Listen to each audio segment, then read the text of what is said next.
Our Father is like a distressed father who, as I said to you, is very worried about the condition of our soul.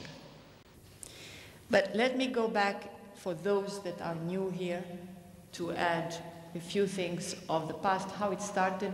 It was the angel who first came. I wasn't ready to meet God. In the condition of the soul, my soul was packed with sins of the past, never went to confession. It was impossible. So the angel came to attract my attention, to draw my attention to God, towards God. I, in my ignorance, when this was happening, I was flying over, my feet almost not touching the ground. I was so full of joy, my angel being in communication with me. How can this be? But it is happening, so I was waiting for my husband to come so that I share this with him. Now, my husband is a Lutheran, Swedish. He was just as me, never practicing his religion. So when he came, I had already several pages with the communication written, in written form with my angel, and I explained to him. He didn't doubt for a minute, not 1 minute, to this day, never doubted. He believed when I told him everything. So it was joy in the family. But I thought that the next day my angel would just go. It was just for a day, 1 day visit. It wasn't. The next day he came back, continued the conversation. Third day, the same. And I thought, how great. I didn't want to think more than that. I thought it was just great to be with the angel. After a few days, my angel changed tone and became very severe. And he said, I want you to read the Word of God. Now, I knew what the Word of God meant, but I pretended I didn't know. And I said, what is it? And he said, you know very well, it is the Scriptures. And I said, I don't have a Bible at home.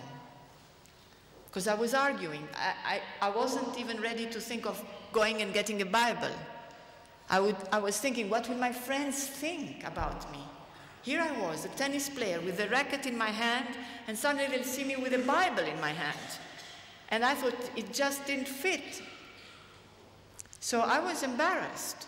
And I was trying to avoid this subject of bringing a Bible and read at home. And my angel said, go and fetch one. And I said to him, arguing, where? In Bangladesh? It's a Muslim country. And he said, go to the American school. In the library, you'll find Bibles. So I stopped arguing, and I decided to just go. I went, found a Bible, brought it home, opened it as he said I should open, read in the Psalms, didn't understand one single word, although it was English.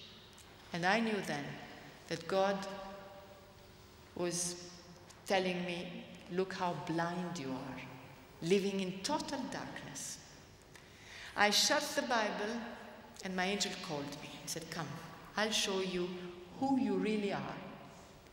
And he started to show my soul to me the way God sees our soul, with God's eyes, not the way we see it. And I was so struck with the sight of my soul, I couldn't believe that I was so awful. Because with God's eyes, it's different when you see yourself. And I said, how could it be that I'm like that? And I realized then, and I saw how I had grieved God for certain things, offended him. And I was struck with remorse. And so I started to weep and weep and weep days. And that one, every day he used to call me, come and see more, come and see more. And I saw the past of my life like like you see it on a screen. Every day, things that offended God, and I repented. And I was so disgusted with myself, I said, I shouldn't even be alive among people. I shouldn't be roaming around people. I should die, and not even a normal death. So much I hated myself. And after that, it was the purification. Now, in the messages, there is a purification that's going to come around the world. It has started already. We have cases of people who saw their life, repented with remorse in their heart, and they returned back to God. And that is a grace. It burns like a fire inside you because it hurts. It's like a purgatory. In purgatory, when you go to purgatory, they say it's fire. It's a fire, it's a supernatural fire within you that burns you, making you understand how you are being purified, and you are repenting then, being purified. So I went, it's like a second small judgment, if you want. In the judgment day, God will not sit there and say, you've done this and this and this, and he starts blaming you. You've done that and that and that. No. The one who blames is Satan.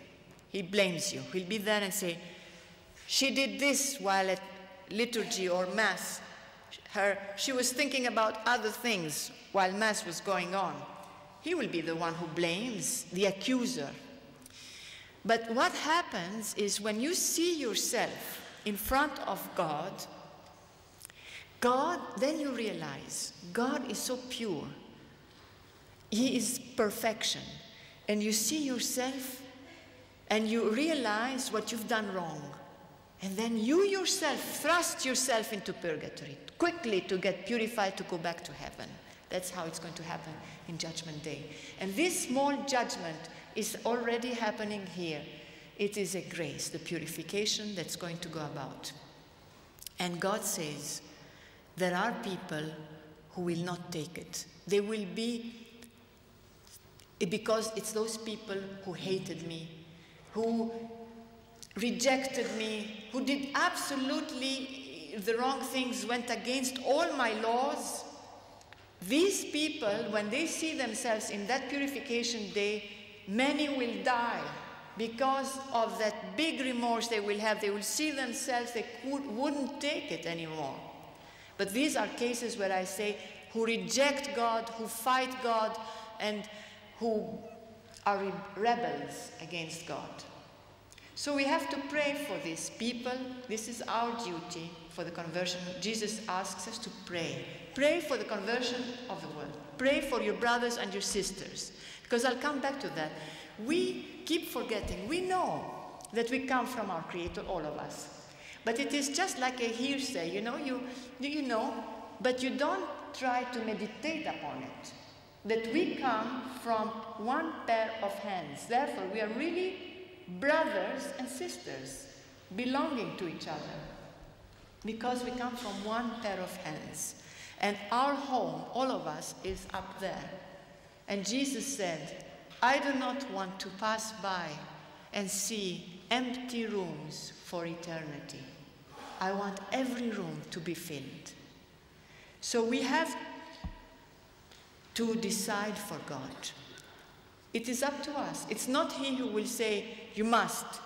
Jesus does not come to violate our liberty. In fact, he says in a message that I do not come to force you or violate your liberty. It is up to you to decide for me. And Jesus asks permission. He who is our Creator. When he comes to me, he says, Vassula, allow me to use your hand. Allow me to use your time. Permit me to continue this message. This is the way Jesus speaks. He's so delicate. He treats us as if we're going to break, like porcelain in his hands. And we, as people, you know how we are. We go and push people, come on, you have to do it, you have to. So we have to learn a lot from Jesus.